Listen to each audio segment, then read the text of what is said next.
জঙ্গলে খুব ঠান্ডা, শীতের হালকা রোদ গায়ে মাখতে জাতীয় সড়কে এসে হাজির সে। তাকে দেখেই গাড়ি থামিয়ে মুঠোফোনের ক্যামেরা হাতে হাজির পর্যটক থেকে শুরু করে গাড়ি চালকেরা। অনেক দিন পর জাতীয় সড়কে দেখা মিলল বুনো হাতির। প্রায় 1 ঘন্টা ধরে জাতীয় সড়ক অবরোধ করে রাখে হাতিটি। সড়কের দুপাশে গাড়ির লম্বা লাইন আটকে থাকেন বহু মানুষ। এই ঘটনায় চাঞ্চল্য ছড়ায় আলিপুরদুয়ার জেলার গরমবস্তি এলাকার 31 নম্বর জাতীয় সড়কে। বৃহস্পতিবার সকাল 10:30 নাগাদ বক্সা ব্যাঘ্র প্রকল্পের জঙ্গল থেকে আচমকা একটি বুনো দাঁতাল হাতি জাতীয় সড়কের উপরে চলে আসে। বুনো দাঁতাল জাতীয় সড়কে ঘোরাফেরা করতে থাকে।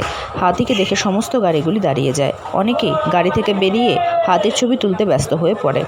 প্রায় 1 ঘন্টা ধরে জাতীয় সড়কে গাড়ি চলাচল বন্ধ থাকে। তারপর হাতিটি জঙ্গলে যেতে শুরু হয়ে যায় যান চলাচল। দেখুন সেই ছবি।